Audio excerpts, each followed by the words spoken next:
अस्सलाम वालेकुम। उम्मीद है कि आप सब खैरियत से होंगे। मेरा नाम जैन है और हॉरर हाइकर मेरा चैनल है। हॉरर हाइकर लाता है आपके लिए दिल फरेब हॉरर कहानियाँ। आप सब मेरी वीडियो को लाइक और शेयर करें और चैनल को लाजमी सब्सक्राइब करें। गुलमोहर के एक परसकून गांव में जो पहाड़ियों और एक खूबसूरत आबशार के दरमियान वाक़या है, वहाँ एक ऐना नाम की एक खूबसूरत औरत रहती थी। वो अपनी बेमिसाल खूबसूरती की बदौलत जानी जाती थी। आना की कहानी एक दर्दनाक और दिल दहला देने वाली कहानी के तौर पर सामने आई, लेकिन उससे पहले अगर आपने अभी तक मेरा चैनल को सब्सक्राइब नहीं किया तो बराए मेहरबानी जल्दी से सब्सक्राइब कर दें और साथ ही साथ बेल आइकन को भी प्रेस करना मत भूलें। तो अफसाना ये था, आना अपनी खूबसूरती की मिसाल खुद थे। गहरे घने बाल, साफ शफाफ रंगत, मोटी मोटी आंखें और गुलाब की मानत इसके होंठ थे। कोई इसे देखता तो देखता ही रह जाता।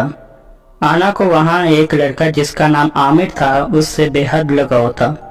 दोनों एक दूसरे को बहुत मोहब्बत करते थे, लेकिन इनकी मोहब्बत इस गांव में हराम समझी जाती थी, जिसकी वजह यह थी कि आना एक बहुत ही अमीर और मुअज़्ज़ज़ खानदान से ताल्लुक़ रखती थी, जबकि आमिर बहुत ही गरीब था। वह मुश्किल से ही अपना रहन गुजर किया करता था। आमिर एक सादा फनकार था जिसका कोई नस्ब नहीं था। गांव के लोगों ने इनके इत्तेहाद को नापसंद करते हुए एक जालिमाना साजिश रचाई। गांव वालों ने एक दिन आमिर को पकड़ा और जंगल के गहरे हिस्से में ले गए। वहां आमिर को एक दरख्त के साथ बांधकर इसको जिंदा जला दिया। आना को भी अपने गांव वालों की इस हरकत का पता चल चुका था। वो अपनी मायूसी में अपनी खोई हुई मोहब्बत के लिए रोती रही और जंगल की तरफ निकल गई। गम में डूबे हुए इसके आंसू मोतियों के मान दिखाई दे रहे थे। जब रोते रोते वो उसी जगह पहुंच गई जहां आमिर के साथ ये सब कुछ हुआ, तो उस जगह को देख के वो दंग रह गई। इसने कभी सोचा भी नहीं था कि आमिर के साथ भी ऐसा हो सकता है। आमिर की सामने पड़ी लाश जो जल के कोयला बन गई थी, वो देखकर अपने गहरे गम में डूब गई और अपने आमिर के सामने ही इसने अपना दम तोड़ दिया।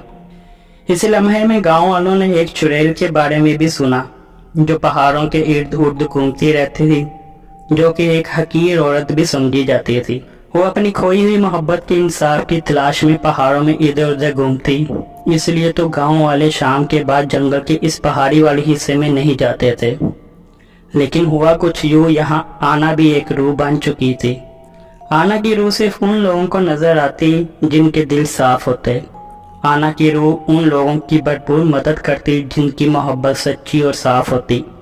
साल गुजर गए तो गांव वालों को एहसास हुआ कि उन्होंने आना के साथ कितना गलत किया था, और ये ख्याल करते हुए कि आना की रूह ने गांव वालों को काफ़ी बड़े नुकसानात से बचा लिया है, लिहाजा वो हर हफ्ते किसी एक रात को घास वाले मैदान में अपनी लाइटों के साथ जमा होते और प्यार मोहब्बत के अफसानों पर बात करते।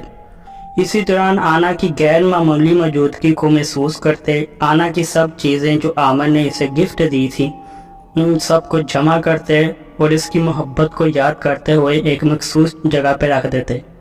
एक दिन एक नौजवान जोड़ा गुलमोहर जा पहुंचा, जिन्होंने वहां चुड़ैल की मोहब्बत के अफसानों के बारे में काफ़ी सुना था। वो आना से काफ़ी मुतासर थे और इसकी रूह की एक झलक देखने की खातिर वो रात के वक्त जंगल की तरफ रवाना हुए। चलते चलते जब वो जंगल के घास वाले मैदान तक पहुंचे तो इन्होंने आना की रूह को देख लिया। आना की खूबसूरती उस वक्त और ज़्यादा बढ़ चुकी थी। बाल लंबे और घने, रोशन चेहरा, मोटी मोटी आंखें और चेहरे पे एक मुस्कुराहट थी। आना ने भी इस जोड़े के खालिस इरादों को भांप लिया था और एक नरम लहजे के साथ अपने साथ हुए दर्दनाक वाक़यात का पूरा किस्सा सुनाया। ये वाक़या सुनकर इस नौजवान जोड़े को काफ़ी दुख हुआ और इसी हमदर्दी की खातिर आना ने अपने गम के आंसुओं को जो मोतियों में बदल चुके थे, इन मोतियों का हार इस नौजवान लड़की को गिफ्ट किया।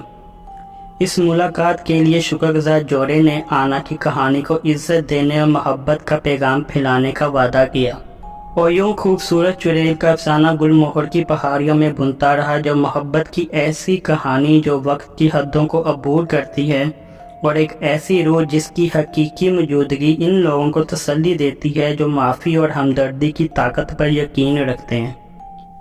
تو بھائیو، اگر آپ کو یہ میری کہانی پسند آئی ہو تو پلیز لائک کیجئے، سبسکرائب کیجئے اور بیل آئیکن کو دبا دیجئے۔ پھر ملتے ہیں، تب تک کے لیے اللہ حافظ۔